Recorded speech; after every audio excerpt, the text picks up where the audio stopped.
Thank you very much, Right Honorable Speaker. And first of all, allow me, Madam Speaker, to convey my condolences to you for the loss of your daughter and to commend you for being strong in these very hard times.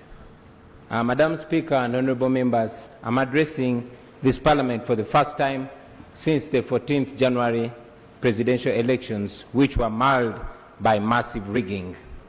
The campaigns were filled with unprecedented levels of state-inspired violence and brutality, where very many of our supporters were murdered, many were maimed, while others sustained grave injuries.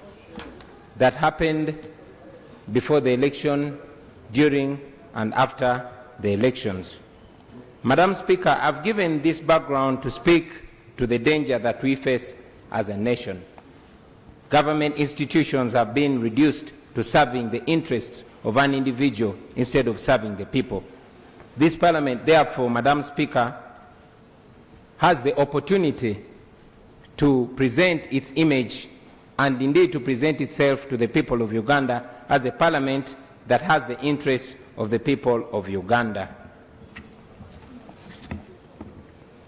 Madam Speaker, as we comfortably sit in this august House, I want to remind all of us that Ugandans are being abducted on a daily basis by security operatives in notorious vans called drones.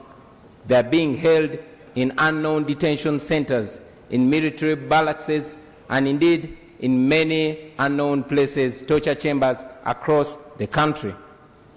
Madam Speaker, just yesterday, a 24-year-old Chiwewa Tony, also known as Neto, who is our cameraman, and the NUP youth chairperson for Mosque Zone in Chibuli, Ewan Busonga Najib, were brutally abducted by heavily armed security men in plain clothes.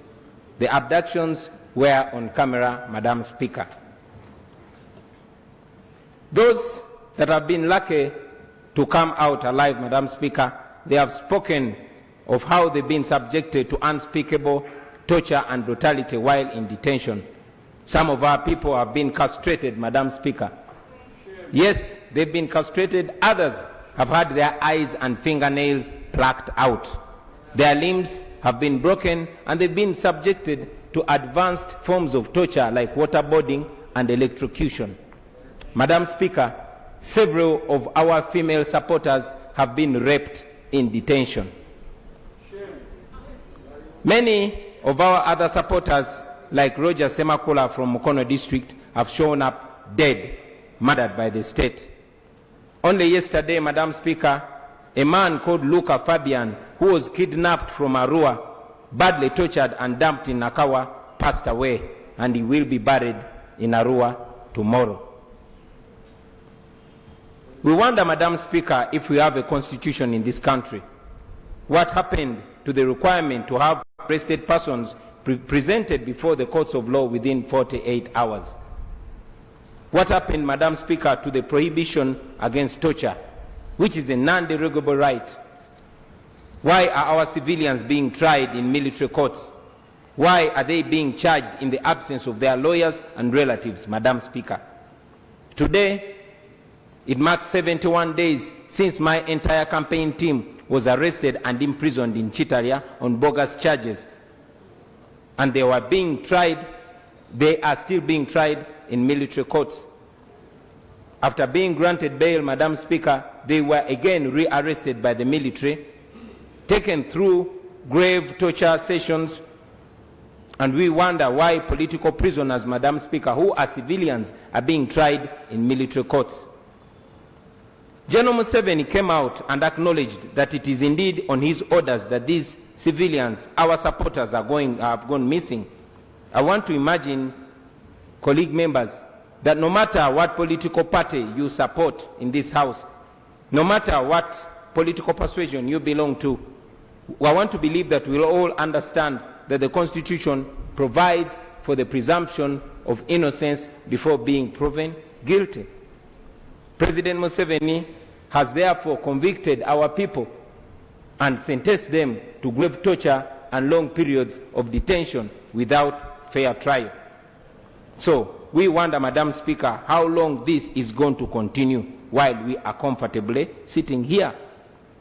Just last week, Madam Speaker, the Deputy President of NUP Central Region, Honorable Matthias Mpuga, laid before this House a list of 423 NUP supporters who were abducted and are still missing. The list has since grown, Madam Speaker. I once again, therefore, Madam Speaker, want to request this Parliament to order for the immediate release of the abducted people and all political prisoners. Ugandans are demanding that the security forces return our people, dead or alive. And they are also demanding that civilians should stop being tried in military courts.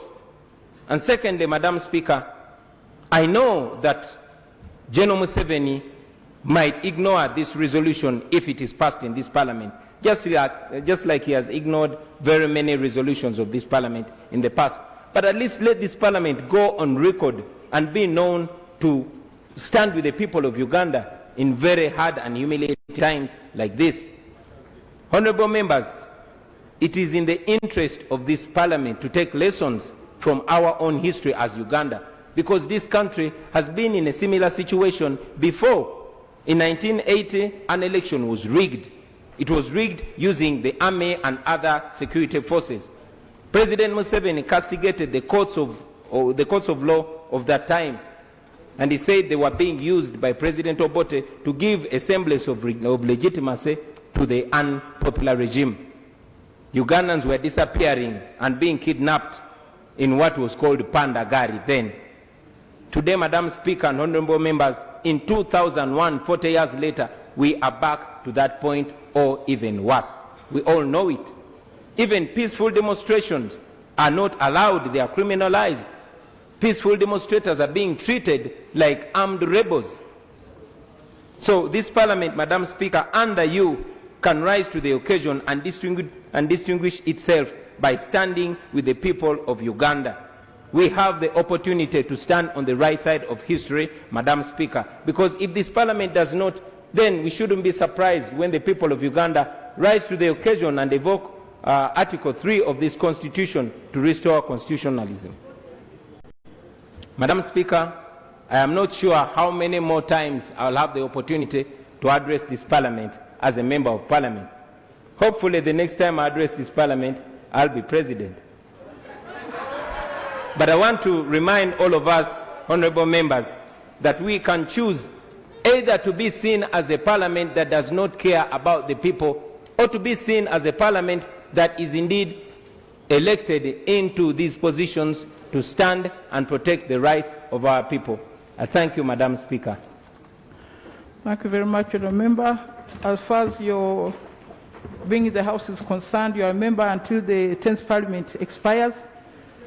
Concerning the other one, I have no idea, but the statement will be sent to the Committee on Human Rights, which is already investigating issues concerning the elections. Thank you very much.